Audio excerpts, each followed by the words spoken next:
De adoração a Deus, vamos à palavra de hoje. Carta de Paulo aos Filipenses, estamos já caminhando para o finalzinho da carta, né? Capítulo de número 4. Vamos ler novamente do verso 2 até o 7. Já é a terceira vez que nós lemos esse verso 2 até o 7. A terceira pregação nesses versos. Filipenses capítulo 4, verso 2 a 7. Rogo a Evódia e rogo a Sinti, que eram duas mulheres colaboradoras do ministério de Paulo, pense concordemente no Senhor. A ti, fiel companheiro de jugo, também peço que as auxilie. Por quê? Pois juntas se esforçaram comigo no Evangelho, também com Clemente e com os demais cooperadores. Paulo tinha muitos cooperadores que trabalhavam com ele para a pregação do Evangelho, cooperadores meus cujos nomes se encontram no livro da vida. Alegrai-vos sempre no Senhor. Outra vez digo, alegrai-vos. Seja a vossa moderação conhecida de todos os homens. Perto está o Senhor. Semana passada falamos do verso 6. Não andeis ansiosos de coisa alguma. Em tudo, porém, sejam conhecidas diante de Deus as vossas petições pela oração, súplica com ações de graça. Verso 7 é o que vamos falar hoje. E a paz de Deus, que excede todo entendimento, guardará o vosso coração e a vossa mente em Cristo Jesus. Vou ler de novo o 7, olha que coisa importante. E a paz de Deus, de quem é a paz? Ela vem de Deus, eu não consigo produzir, não vem do homem. O que essa paz vai fazer em mim? Ela excede todo entendimento, ela vai guardar o meu coração, o meu mundo emocional. E ela vai guardar a minha mente, ela vai ter um trabalho e vai me guardar a mente. Então olha que coisa interessante, a paz de Deus não é minha, eu não consigo produzir. Os bens materiais não vão me dar essa paz, eles não vão produzir essa paz em mim. Nada neste mundo vai produzir essa paz em mim, é uma paz que tem um proprietário. Quem é o proprietário? É Deus. Então quando eu entendo essa paz vai ter um efeito na minha vida. Qual é? Ela vai guardar o meu coração, o meu mundo emocional, o meu mundo interior. E ela vai guardar a minha mente, ela vai proteger, ela vai me dar um equilíbrio emocional. Ela vai me dar um equilíbrio mental, ela vai guardar a minha mente. Eu vou ter uma mente que vai entrar num descanso, porque conhece a paz de Deus, não é paz do homem. Agora, para mim compreender essa paz de Deus, eu tenho que ter uma visão verdadeira do Evangelho e verdadeira do Deus que é apresentado no Evangelho. O Evangelho não me apresenta um Deus violento, distorcido, que me cobra, que me oprime, que me amarra, que me castiga o tempo. Não. O Evangelho me apresenta um Deus da paz. Entende? Então eu preciso corrigir na minha mente a visão distorcida de Deus que o Evangelho põe na mente das pessoas. Eu vejo muita coisa sendo pregada na televisão que é uma imagem distorcida de Deus, uma visão distorcida de Deus. Um Deus sisudo, cobrador, que me penitencia, que está em conflito comigo, que me pede muito, mais do que eu posso fazer, mais do que eu posso dar. E ele é estranho, porque se eu não consigo cumprir isso, ele vem e me castiga, me amaldiçoa. Então hoje nós vamos corrigir uma coisinha aí na tua mente. Tirar essa imagem distorcida do Deus de conflito, de punição, que vem pela pregação da velha aliança, que vem pela pregação da lei. E o que mais você vê é esse tipo de pregação que aprisiona as pessoas, que tira a paz das pessoas e levam elas a ter uma vida de conflito. Então vamos trabalhar um pouquinho hoje na velha aliança. Eu peguei alguns textos ali para ler com vocês, e nós vamos ver uma ação de Deus no Velho Testamento que vai nos causar um pouco de espanto. Mas está na Bíblia, a pessoa não fala assim, a Bíblia toda é a palavra de Deus, né? Só que esses textos da Velha Aliança muitas vezes são escondidos, né? E não são explícitos na pregação da Velha Aliança. Então vamos para a palavra de Deus, 1 Samuel. Então você abre a Bíblia, Gênesis, Êxodo, Levítico, e você vai indo ali para frente, e você vai chegar em Juízes, depois de Juízes você vai abrir lá em 1 Samuel. Eu vou esperar você abrir. 1 Samuel, capítulo de número 15. Nós vamos ler ali a história do primeiro rei de Israel, né? Capítulo de número 15. Abra aí que eu vou esperar você achar.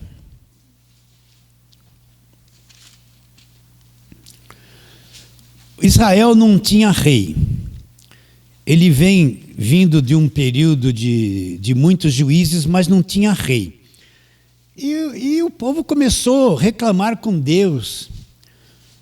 Todas as nações têm um rei, nós não temos um rei, porque o rei de Israel era Deus. Não, nós queremos um rei terreno. E levantou lá Saul, foi o primeiro rei de Israel. E aí começa essa história de Saul. Agora, existia um povo que era inimigo de Israel, que eram os amalequitas, né? Os amalequitas. E esse povo, quando Israel saiu da escravidão, veio para o Egito para entrar na Terra Prometida, esse povo, ele tentou barrar Israel, ele foi um pouco de inimigo de Israel. Então você vai ver que Israel sempre foi cercado de muitos inimigos. Isso é a mentalidade da velha aliança. E agora o que vai acontecer? Como Deus levantou Saul para ser o primeiro rei de Israel, agora vai começar um combate aos inimigos. Então vamos ler. Você achou aí 1 Samuel capítulo 15? Achou? Então olha lá. Disse Samuel a Saul. Samuel era um profeta. Enviou-me o Senhor a ungir-te rei sobre o seu povo, sobre Israel. Atenta, pois, às palavras do Senhor. Assim diz o Senhor dos Exércitos. Repare bem, a mentalidade, o Deus que você vai encontrar. Samuel é um profeta e está dizendo, assim diz o Senhor dos Exércitos. Você pode ver que a maior parte dos falsos profetas, principalmente no meio pentecostal, eles usam esta mesma linguagem. Eis que te digo e assim diz o Senhor. Quem teve na igreja pentecostal de revelação, sempre vem essa palavra do Velho Testamento. Assim diz o Senhor, ou eis que te digo. Deus mandou te dizer, a mesma conversa da mentalidade da velha aliança. E o que Deus mandou Samuel dizer para Saul? Verso 2 de novo, assim diz o Senhor dos Exércitos, castigarei Amaleque pelo que fez a Israel. Ter-se-á oposto a Israel no caminho quando este subia do Egito. Agora olha o que Deus vai mandar fazer, presta atenção. Eu quero tirar a visão distorcida de Deus, a visão distorcida de um Deus da velha aliança cheio de punição da tua mente. Vai, pois, agora e fere Amaleque. E faz o que com aquele povo? Destrói totalmente tudo o que tiver, e nada lhe poupes. Olha só o que Deus manda fazer. Porém matarás o homem e a mulher, meninos e crianças de peito, bois e ovelhas, camelos e jumentos. Saul convocou o povo e os contou lá em Telaim, 200.000 homens de pé e 10.000 homens de Judá. Para um pouquinho. Que Deus é esse? Presta atenção. Isso me causa medo. Um Deus que manda invadir a terra do inimigo e você vai matar tudo. Quem? Homens, mulheres, meninos, crianças de peito. E os velhos, e os bois, as vacas. Triturar todos, matar todos. Não está na Bíblia isso. Você que não entende nada do Evangelho, suponhamos. Quando você ler isso, que impressão de Deus você vai ter? Deus manda matar todo mundo. Mas na lei dele diz, não matarás. E ele está mandando matar todo mundo. Que impressão de Deus que você vai ter, se você não conhece o Evangelho? Nossa, Deus manda matar. Aí você vai ouvir um pregador, olha, se você não, que fez o voto, não pagou o voto, Deus vai descer a mão sobre você. Deus não aceita voto de tolos, Deus manda matar. Vocês estão entendendo? Não está escrito isso, eu não li isso na Bíblia para você, não é a palavra de Deus. Que imagem você vai ter de um Deus que manda destruir o inimigo, matar homens, crianças, velhos, crianças de peito, os animais, liquidar com todos? Isso é uma coisa horrível. Que imagem você vai ter de Deus? Não é o Deus do Evangelho da Graça. É o Deus que manda matar. Que na lei falou, não matarás. Mas ele transgride e manda matar. Quem está num meio que prega essas coisas, ele vai começar a ter uma imagem de um Deus que mata, que pesa a mão, que castiga. Começa uma imagem falsa dele. Não é a imagem de Jesus Cristo, não é a imagem do Evangelho da Graça de Deus. É uma imagem distorcida. Aí começa um trabalho mental que vai acuando as pessoas. Depois de um tempo, a pessoa está na igreja por medo. Ela participa de uma vigília por medo. Ela faz as campanhas por medo, porque ela está acuada. Ela está aprendendo um Deus que oprime ela e desce a lenha nela, castiga. E se não fizer tudo o que ela quer, vai pesar a mão. Deus vai pesar a mão. Quantas vezes você ouviu isso? E vai se criando na mente da pessoa uma visão distorcida de Deus. Estamos indo? Vamos lá, outro texto. Agora você vai para o Salmo 18. O Salmo está no meio da Bíblia, abre lá. Salmos 18. Salmo 18, vamos ler alguns versos lá, abre lá. Olha o que o salmista está dizendo, né? Verso 37. Salmo 18, 37. Abra aí. O salmista está contente porque Deus deu força para ele, Deus ajudou ele para fazer o quê? Olha a visão que ele tinha. Ó. Verso 37. Todo mundo achou? Podemos ir? Persegui os meus inimigos. Primeiro, ele é uma pessoa cheia de inimigos. E os alcancei. Só voltei depois de haver dado cabo de todos eles. Acabei com a raça deles. Vai vendo. Esmaguei-os a tal ponto que não puderam levantar-se. Caíram sobre os meus pés. Caíram sobre os meus pés. Né? Vamos indo. Também puseste em fuga os meus inimigos, os que me odeiam, e eu os exterminei. Gritaram por socorro, mas ninguém lhes acudiu. Clamaram a Deus, clamaram ao Senhor lá. Mas Deus não respondeu. Então os reduzi a pó e ao léu do vento. Lancei-os fora como lama nas ruas. Olha o coração do salmista, um cara violento. Persegui os inimigos, alcancei, triturei cada um deles. Eles até oraram para Deus, mas Deus não gostava deles também, porque eram os meus inimigos. Persegui, atravessei eles com as espadas, venci, eles se fizeram como lama que escorre. E ele está dizendo que Deus é o autor, Deus que está por trás desse coração que ele tem. E Deus quer que ele mate os inimigos, triture cada um deles, corte, atravesse, vença, deu força para que ele pudesse fazer tudo isso. Traga esse quadro para a tua realidade hoje. Cabe isso na tua mente, um Deus assim? Cabe ou não? Não dá. Então a pessoa fala assim, eu gosto de ler salmos. Leia esses salmos, para você ver quanta violência existe nos salmos, não é? Como Deus tem raiva dos inimigos de Israel e quer matar todo mundo e dá força para Israel matar todo mundo o tempo todo. E Israel vai lá. E quando Israel desobedece, Deus vai castigar Israel. Traz todos os inimigos e vai destruir Israel. E o Velho Testamento é o tempo todo assim. Eles obedeciam, eram abençoados. Desobedeciam, Deus mandava vir o inimigo e prender, destruir todos eles.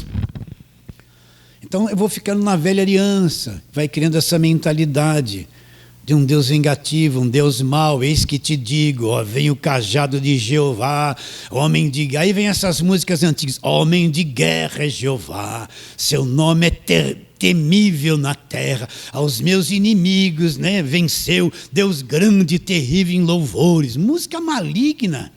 Primeiro, Deus Pai nunca foi homem.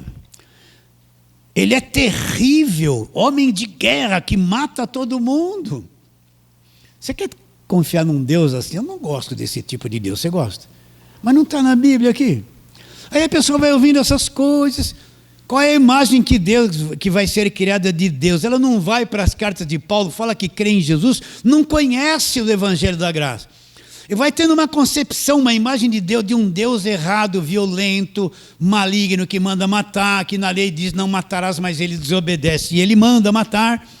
Vamos um pouquinho para frente, nós lemos Salmos, vai lá para Deuteronômio agora, vai lá no começo da Bíblia, Gênesis, Êxodo, Levíticos, Números, Deuteronômio, capítulo de número 21, vai lá, Deuteronômio, capítulo de número 21.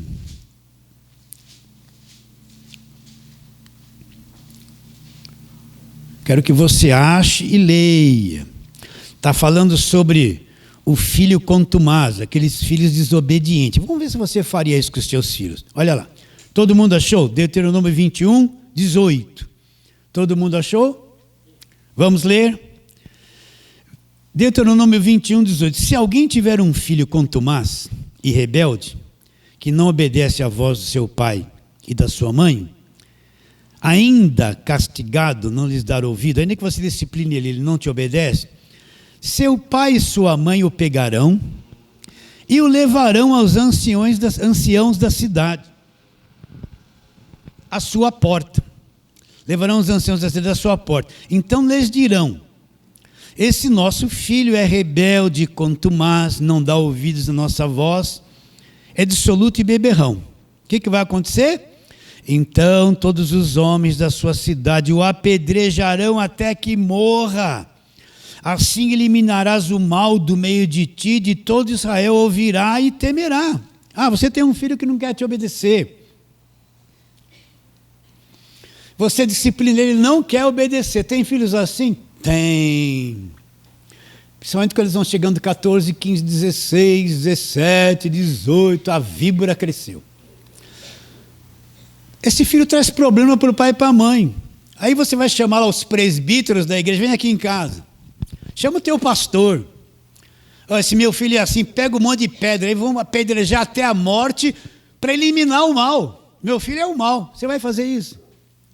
Mas quem não tem conhecimento do Evangelho vai lendo essas coisas, vai tendo uma imagem, pô, Deus manda matar o filho a pedradas. Ué, por que os pregadores do Velho Testamento não pregam essas coisas, hein? Não está aí. Eles só pregam assim, eu vou triunfar, Josué venceu, aquele prosperou, só história bonita, está tudo isso. Então eu vou tendo uma imagem de um Deus que manda matar o meu próprio filho a pedrada para eliminar o mal do meu meio.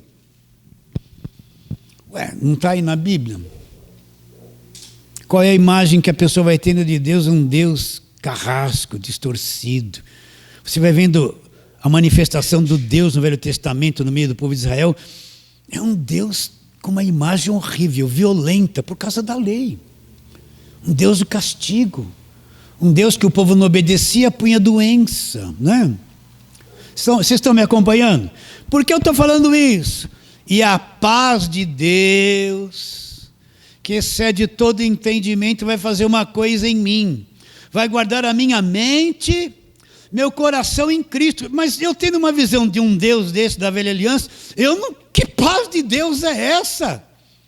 O que eu vou entender disso que Paulo está dizendo? Eu não vejo um Deus de paz, eu vejo um Deus que manda matar, violento, que manda matar até o filho, se for desobediente. Voltando, quem está numa igreja que só fica na lei e julgo, vai criando dentro dela uma compreensão de Deus assim, o Deus do medo. Então ela vai na igreja, não falta o culto, não é porque ela está com medo, ela aprendeu que se não for, o cajado de Jeová vai pesar sobre a cabeça dela.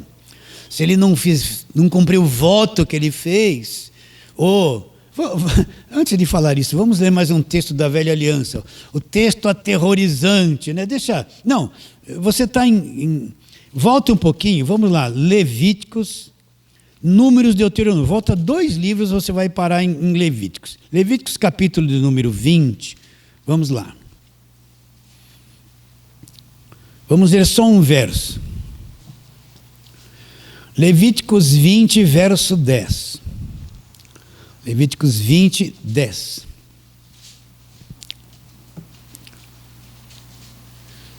Olha aí direitinho que está escrito. Isso aí na lei.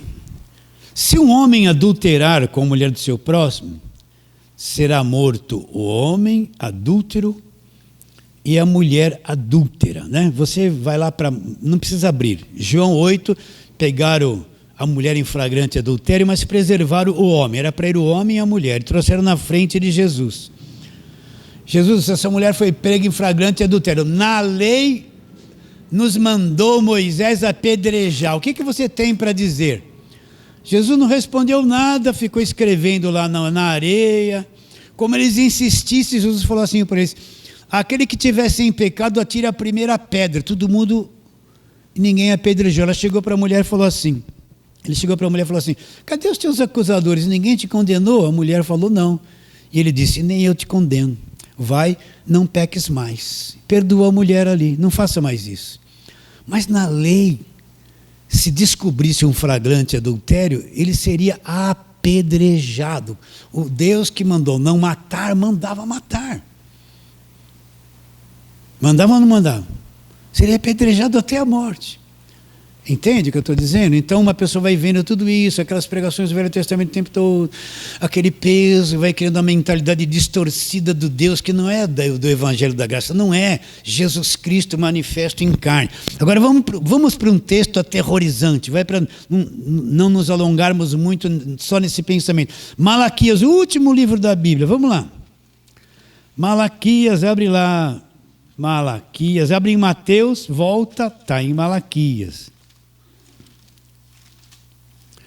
Malaquias, no último capítulo de Malaquias, o texto aterrorizante, não, penúltimo, né?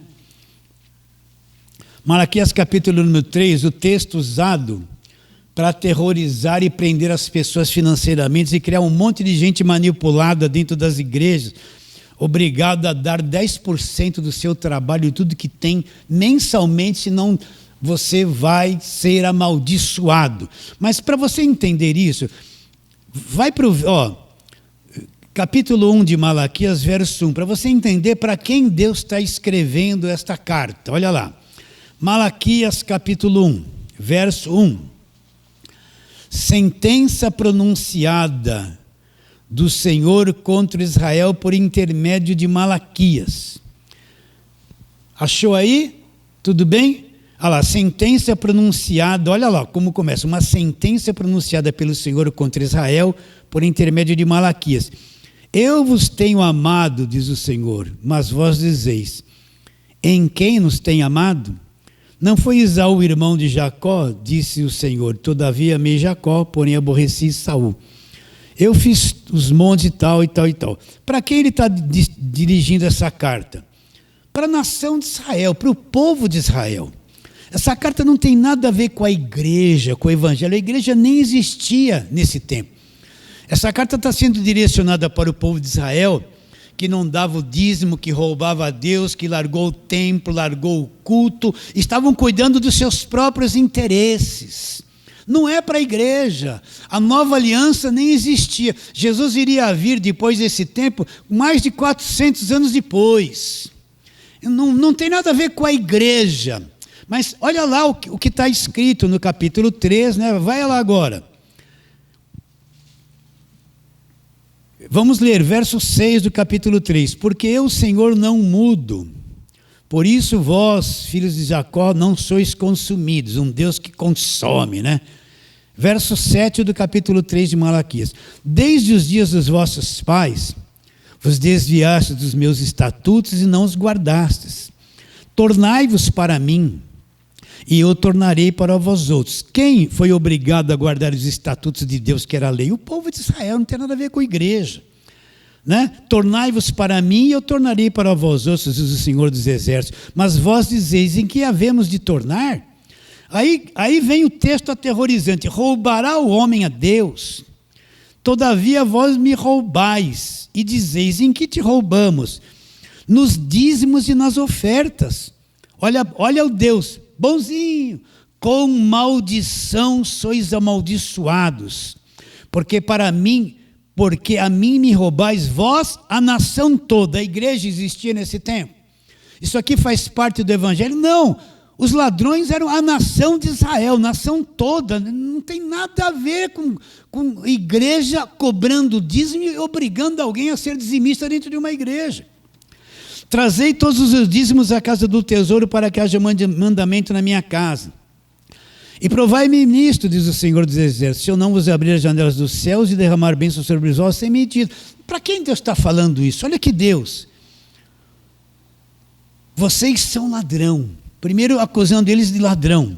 Roubará o homem a Deus? E vós me roubais, dizeis, e que te roubamos? No dízimos e nas ofertas. Olha o verso 9. Com maldição sois amaldiçoados, porque a mim me roubais, vós a nação toda. Imagina aquele crente novinho, vai para a igreja. Esse é um dos textos mais lidos na igreja. Sempre precede o culto, é a pregação do evangelho. Com maldição sois amaldiçoados. Se você não der o dízimo, vocês vão ser amaldiçoados com maldição. Maldição é um castigo. Então aquele crente que não entendeu nada, está num ambiente desse. Você tem que dar 10% de tudo todo mês. Pensa nisso. O indivíduo ganha R$2.000. Ele conseguiu, lá numa comunidade, beirando um rio, um aluguelzinho de 500, sobra 1.500. Ele vai na igreja, aquela irmãzinha que cata até latinha para ajudar o orçamento. Vai na igreja, com maldição sois amaldiçoados, trazeis do céu ladrão. Ela vai pegar desses R$2.000, R$200, que é uma compra para ela. Vai dar lá na igreja com medo, aterrorizado. Roubará o homem a Deus, com maldição sois amaldiçoados. Textos que estão na Bíblia, na Velha Aliança, mas não passam pela cruz. Textos direcionados ao povo de Israel. E lá vem um Deus cheio de maldição e de ira, cobrando o dízimo. Vocês estão entendendo? Quem não entende o evangelho da graça, coitado, ele vai se sentir oprimido, ele vai sair dali e ele vai dar o dízimo, não porque ele tem um coração generoso, porque ele está com medo de ser amaldiçoado. E se você não der, o devorador, vamos ler lá onde está o devorador, deixa eu achar o verso aqui, ó. Cadê o devorador aqui?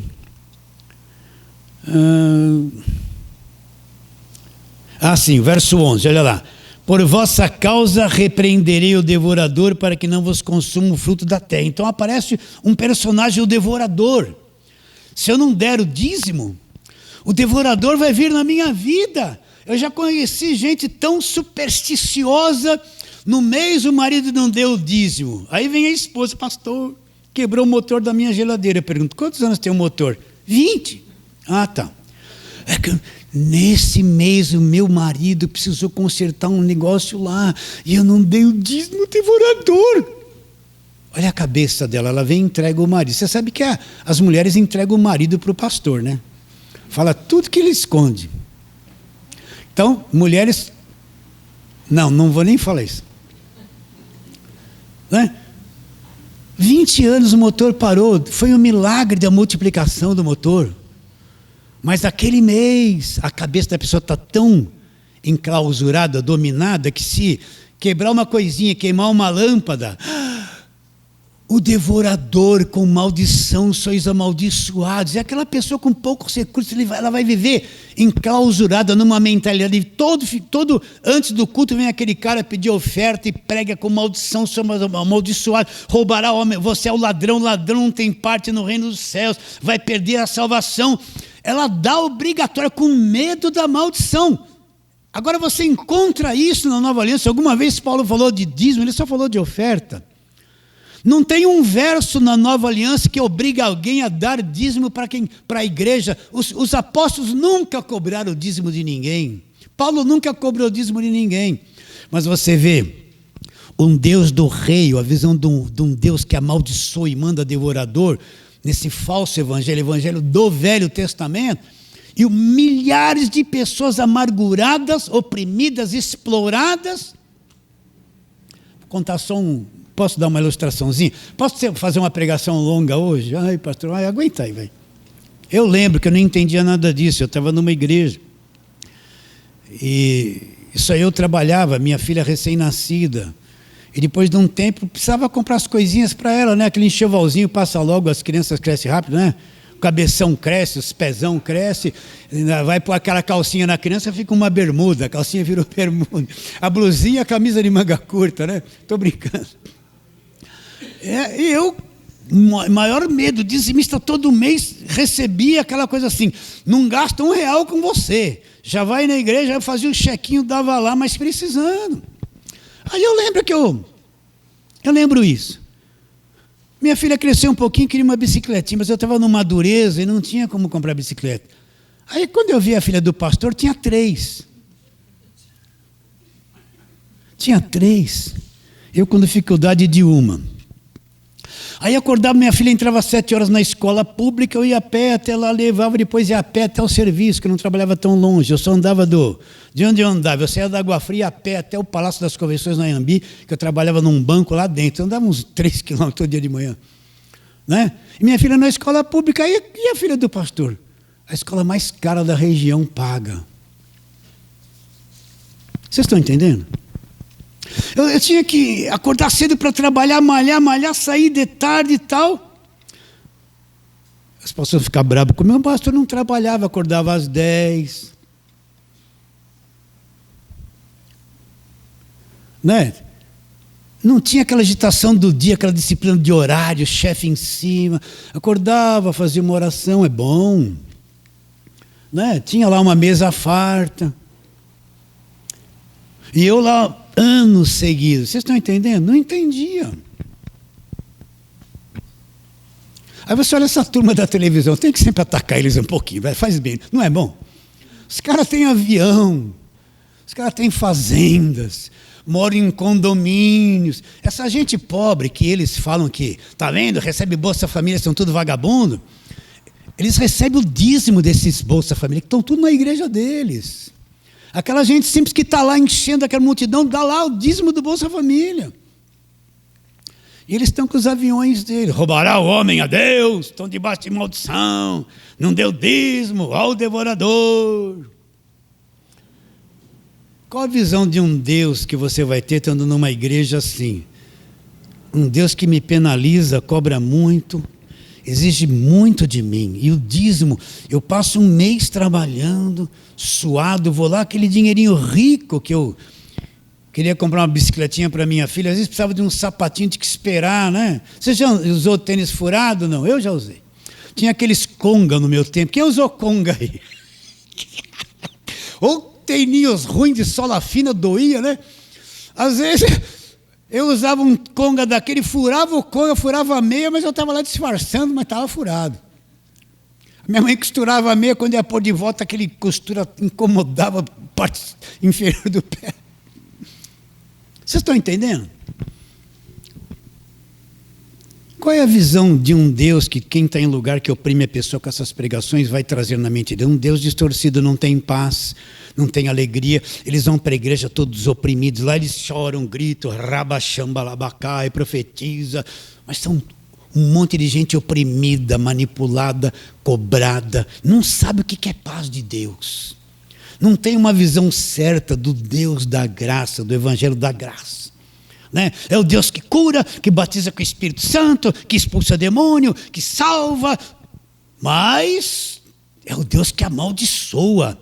É o Deus que manda matar filho, é o Deus que manda atravessar o inimigo, é o Deus que põe o devorador na minha vida. Então eu estou cercado por um evangelho que atormentou a minha mente, me escravizou, me penalizou, e às vezes o culto é um pouco infeliz, porque eu vou lá, ouço tanta coisa que me oprime. Eles falam assim, você nunca mais vai ser o mesmo. Claro, eu entro de um jeito, saio pior. Nunca mais, eu entro melhor e saio pior pelas pregações, de tanta cobrança, de tanta punição, de tanta doutrina do capeta que me oprime, que põe na minha cabeça. Aí fico escravizado, aí você vê uma mulherada, coitada, não pode pôr tem que a saia ser lá embaixo, o cabelo tem que ser comprido, se pintar a unha é o sangue do demônio. E aquela, você vê, as mulheres parecem que estão andando na década de 20, desculpa eu falar assim. Não estou querendo ofender ninguém. Porque elas estão numa doutrina que as mulheres não podem sorrir. Não pode pôr uma corzinha no cabelo. Porque tem que ser santa, né? Aquela santidade que é falsa. É mais um evangelho opressor que vê um Deus assim.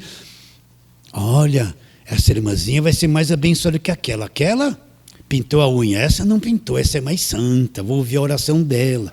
Aí essas irmãzinhas vão procurar as profetinhas de bairro, com aqueles coques, aqueles cabelão, que te digo, ramba, xandalavacaia, Deus vai pesar a mão aquele lá é o marido que não quer vir na igreja. Tudo santo nada, estão num cativeiro terrível. Jesus nunca falou nada de roupa. Essa mulher pega em flagrante adultério, que nós falamos em João 8, ela veio quase seminua, porque foi pega em flagrante adultério. Jesus não falou, olha a roupa que você está vestindo, mulher. Não falou nada, falou, vai, não peques mais, está perdoado. Então a gente precisa destruir essa visão de um Deus carrasco da mente das pessoas. E quem sabe você tem dificuldade de entender o Evangelho da Graça, porque ainda traz essa visão do Deus com maldição, sois amaldiçoados, né? Vamos agora como eu posso entender? Volta lá, vamos trabalhar, volta lá, Filipenses, eu fui muito demorado aqui, né? Filipenses, capítulo finalzinho de número 4, o que Paulo está dizendo? Ele está dizendo um Deus de paz. Um Deus de paz, essa paz que vem de Deus, que não é minha, não foi eu que comprei, não foi eu que fabriquei, né? Ele diz lá, e o Deus de paz no verso 7 do capítulo 4.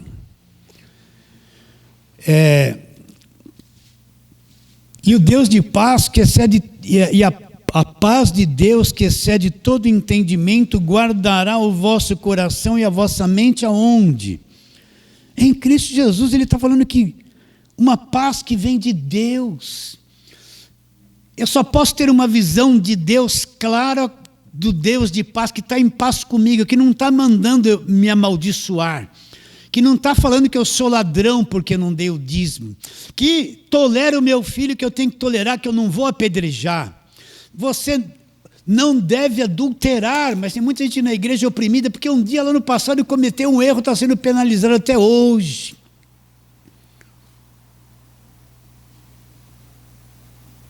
Vocês estão entendendo o que eu estou dizendo?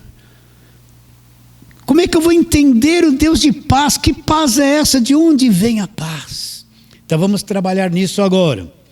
Você vai ter que ter paciência comigo hoje, hein? Então vamos lá. Romanos capítulo 5. Romanos, volta um pouquinho, vai chegar em Romanos capítulo 5. Então quero falar isso com você, antes de lermos esse texto. Deus, Ele te olha através de Cristo e do que foi feito na cruz. Deus não está cobrando nada de você, exigindo nada que você dê dinheiro para Ele. Ele não está dizendo que vai pesar a mão sobre você, que vai pesar o cajado sobre você, que Ele vai te castigar, que Ele vai te mandar para o inferno. Não está. Você é uma pessoa que crê em Cristo, você é filha de Deus, você foi redimido e justificado.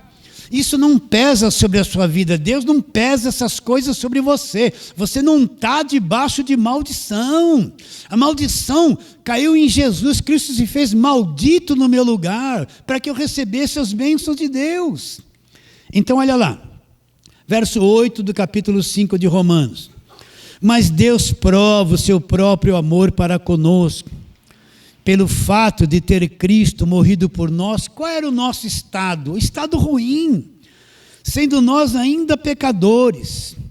Logo, muito mais agora, sendo justificados pelo seu sangue, olha lá, seremos por ele salvos da ira. A pessoa tem medo da ira de Deus. Nós já somos salvos da ira de Deus. Nós não estamos com medo do juízo de Deus. Nós não vamos ser julgados como o mundo diante de Deus, porque o nosso julgamento, Cristo foi julgado no meu lugar na cruz. Acabou o problema. Agora o que ele diz, verso 10. Porque se nós, quando inimigos, por que inimigos? Porque a gente tinha uma mentalidade de inimigo contra Deus. A gente tinha emoções inimigas, nossa, tinha uma vida de inimizade contra Deus, fazendo tudo que era errado, pervertido, sendo mentirosos, mentindo, enganando, escondendo, camuflando. A gente vivia assim, sendo nós inimigos, porque Deus, quando inimigos, porque se nós, quando inimigos, fomos reconciliados com Deus mediante a morte do seu Filho, muito mais, estando já reconciliados, seremos salvos pela sua vida. E não apenas isso, mas também nos gloriamos em Deus por nosso Senhor Jesus Cristo, por intermédio de quem recebemos agora a reconciliação. O que Deus está dizendo? O que Paulo está dizendo?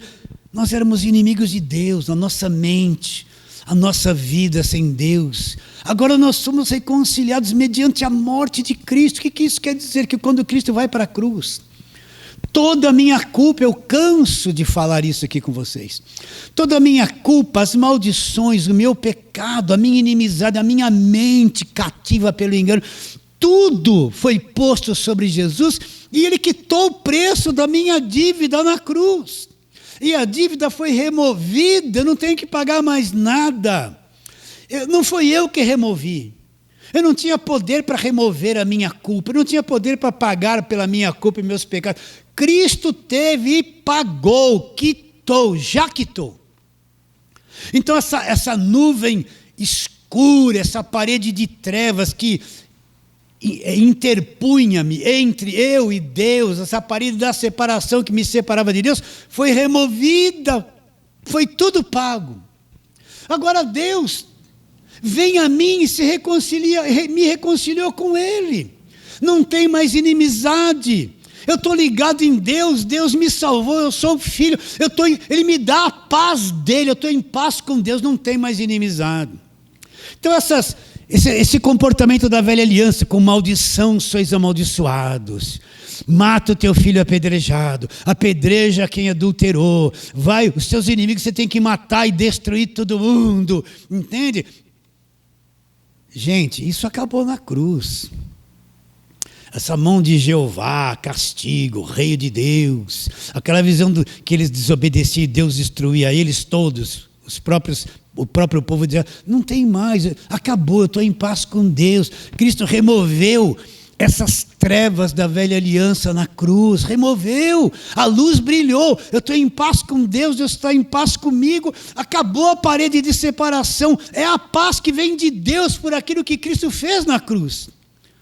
Então a minha visão de Deus começa a mudar. Eu não estou vendo um Deus que está com raiva, com ira, cobrando, me amaldiçoando, trazendo um devorador na minha vida, me apertando, quer o meu dinheiro o tempo todo. Se eu falhar, Ele vai trazer um devorador na minha casa. Não! Isso passou, a cruz acabou com essa visão distorcida de Deus. Agora eu olho para Deus na pessoa de Cristo, eu vejo um Deus de paz. Deus está em paz comigo. Eu estou em paz com Deus. Aí a mente, quando vai entendendo isso, aquela visão de um Deus assim, ó, me dá isso, me dá aquilo, você está devendo, você não jejuou, você não orou, você não vigiou, olha a mão.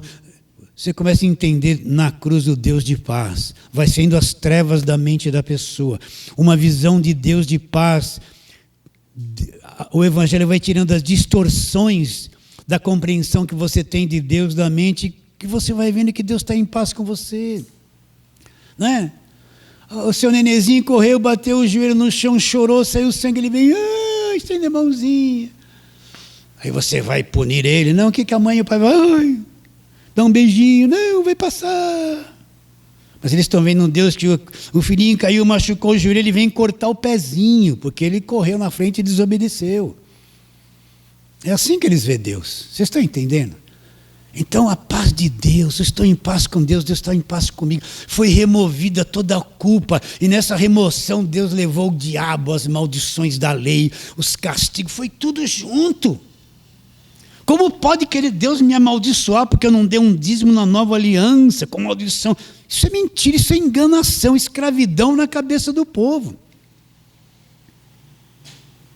Você recebe essa palavra? Mas não acabou não, vamos em frente, vamos lá. Um pouquinho mais, olha lá. Vou ser mais rápido agora. Agora, Colossenses capítulo 1, Romanos, 1 e 2 Coríntios, Gálatas, Efésios, Filipenses, Colossenses, capítulo de número 1. Não, Filipenses, depois de Efésios. Não, é Colossenses, estou fazendo uma confusão. Colossenses 1, depois de Filipenses. Vamos ler a partir do verso 20, olha lá. E que havendo feito a paz pelo sangue da sua cruz. O que ele fez? Ele fez a paz pelo sangue da sua cruz. Por meio dele reconciliar-se consigo mesmo todas as coisas, quer sobre a terra e quer nos céus. E vocês, que em outro tempo vocês eram estranhos, inimigos na mente por falta de conhecimento, vocês praticavam pelas vossas obras malignas, agora porém vos reconciliou no corpo da sua carne mediante a sua morte, para apresentar-vos perante ele santos, inculpáveis, sem culpa e sem repreensão, irrepreensíveis. Então, que havendo feito a paz pelo sangue da sua cruz, então quando Cristo derrama o sangue dele, ali na cruz ele diz, está consumado, o véu do templo se rasgou e se consumou, a velha aliança se consumou, se cumpriu, acabou, então eu estou em paz com Deus, Deus está em paz comigo, não tem mais inimizade, Deus não pode agir com aquela mentalidade da velha aliança, porque aquilo mesmo ele enrolou e acabou, se cumpriu. Você vê Jesus pondo doença em alguém? Você vê Jesus castigando alguém? Você vê Jesus amando no meio dos pecadores, quando ele viveu aqui na terra, no meio da pior raça. Os religiosos olhavam e falavam, olha onde ele anda, olha esse cara, não pode ser de Deus, está no meio da prostituta, dos pecadores, dos cobradores de impostos, condenavam ele da forma que ele vivia. Então, reconciliados pelo sangue da sua cruz, nos reconciliou com ele, mediante a sua morte. Então o sacrifício da cruz é a coisa tão perfeita, tão gigantesca, que removeu a velha aliança, removeu aquela ação de Deus estranha. E agora nós vivemos em paz com Deus, removeu todas as maldições da lei. O que é a maldição da lei? Se eu falhasse, a maldição estava na minha casa e ia me penalizar por aquela falha que eu cometi. E a maior parte da pregação dos falsos evangelhos, do evangelho falso, cria essa mentalidade na mente das pessoas. Vamos para outro texto, rapidinho, para mim não alongar muito. Outro texto, vai lá, segunda carta de Paulo aos Coríntios, você está aí, volta, de trás para frente, Efésios, 2 aos Coríntios. Segunda carta de Paulo aos Coríntios, capítulo de número 5.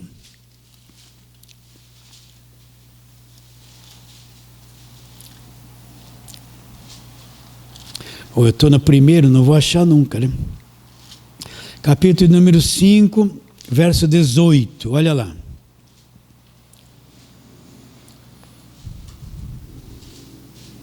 Todos acharam? Podemos ir, olha, verso 2 Coríntios 5, 18. Ora, tudo provém de Deus, presta atenção, que nos reconciliou consigo mesmo, por meio de Cristo, e nos deu o ministério da reconciliação.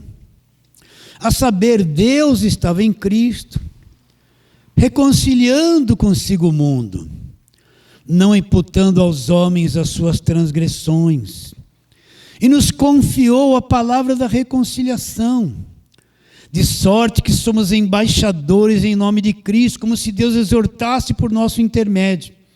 Em nome de Cristo, pois vos rogamos que vos reconcilieis com Deus. Por que se tornou possível a reconciliação? Olha a cruz aqui, aquele que não conheceu o pecado, Ele o fez pecado por nós para que nele, em Cristo, na cruz, fôssemos feitos a justiça de Deus. Então o que Paulo está dizendo? Tudo provém de Deus, que nos reconciliou consigo mesmo, tirou a parede da separação por meio de Cristo. E nos confiou um conhecimento. Qual? A palavra da reconciliação. O que é a palavra da reconciliação? É lei. Na velha aliança não tem reconciliação. A palavra da reconciliação é o evangelho da graça. De sorte que agora nós somos embaixadores de Cristo. Quer ser um embaixador? Nós representamos o reino dos céus aqui na terra. Somos embaixada de Deus, embaixadores. Então, tem essa visão. Entre eu e Deus agora não existe mais parede de separação. Entre eu agora não tem mais demônio impedindo. Não tem mais nada. Ele removeu a cruz, remove tudo. E Deus me traz para perto dele. Eu sou filho, me reconciliou com ele. E me deu um trabalho de falar da palavra da reconciliação para outras pessoas também. Então, quando Paulo fala a paz de Deus que excede o entendimento, não dá para captar isso se não for por revelação do evangelho da graça. A paz de Deus que excede o entendimento. Depois que você compreendeu essa reconciliação, o que é a paz de Deus, o que vai acontecer com você? Aí vem um benefício, um resultado, uma obra da paz de Deus. Guardará a tua mente. Do que vai guardar a minha mente? Da falsa visão de Deus.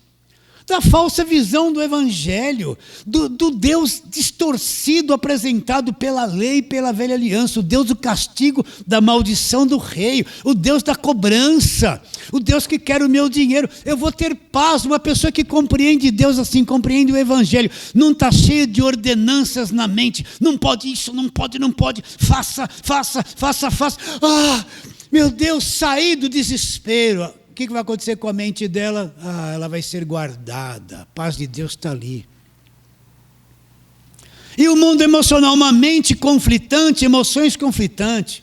Uma mente oprimida, amargurada pelas coisas falsas do Deus que foi apresentado. Como é que você pode ter paz? Você vai viver amargura emocional, sentimental, de acordo com a tua cabeça, porque a tua cabeça gerencia as suas emoções. Guardará a minha mente, meu coração está em paz, em Cristo Jesus. A visão dos deuses distorcida, do Deus do rei, do castigo, da cobrança, do excesso, tem que ser santo, despreza todo mundo. Guardará a paz de Deus, guardará a sua mente, e você vai ser uma pessoa equilibrada, calma, equilibrada, moderada, livre, né? Pastor, quer dizer então que eu nunca vou ter problema? Não, você vai ter problemas porque você está num mundo cheio de problemas. Você tem filhos, tem familiares. Às vezes os problemas vêm até você, não é porque você que causou, porque os filhos causaram, o parente causou, gente que está ligado a você. Você tem que carregar porque é tua família, mas você não queria. E às vezes esse corpinho te causa problema, uma doença daqui, um defeito dali. Não é? No mundo vamos ter aflições, Jesus Cristo disse, e nós vamos ter. Essa guerra, mentalidade política, eu vejo um monte de irmãos da graça que a cabeça cheia de política, perdendo o ânimo, perdendo a paz, defende um, ataca o outro, pelo amor de Deus. De vez em quando eu estou entrando nisso, eu falo, não. Estão todos no mesmo estado de pecadores, tudo estragado. Eu vou ficar defendendo estragado? Eu já sou um, né? Não vou defender outro, que às vezes está pior do que eu. Mentiroso pior que eu. Vocês estão entendendo, meus irmãos? Então, entenda isso, a parede da separação foi removida. As maldições, as cobranças, o rei, o castigo, tudo isso foi removido na cruz, junto com Jesus Cristo. Isso é o evangelho da graça de Deus. Eu não tive poder de remover, não foi porque eu disse sai em nome de Jesus que saiu. A maior parte que está falando de sai em nome de Jesus, a barreira só existe na cabeça dela. Cristo removeu, mas ela não vê, então ela está mandando sair, sai.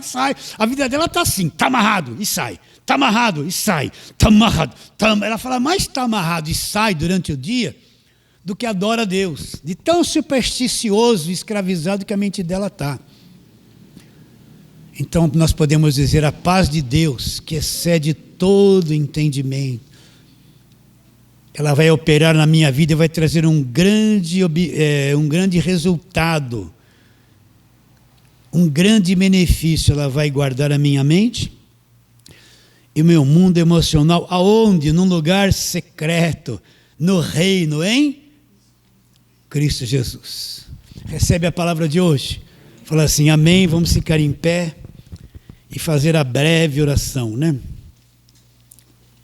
Que é a mesma oração. Vamos orar. Senhor, te adoramos profundamente. E pedimos que essa simples pregação, esse arroz com feijão, ele alcance a mente de centenas de pessoas. E a verdade vos libertará, a verdade conhecida, e liberte a mente oprimida. Uma imagem de um Deus distorcido, o Deus do medo, da cobrança, o Deus que oprime, o Deus das campanhas, dos votos, que quer o dinheiro, que a mente dessa pessoa seja libertada pela pregação do Evangelho da graça de Deus, Senhor. Crendo que será, oramos pela fé em nome de Jesus. E a igreja diz, amém.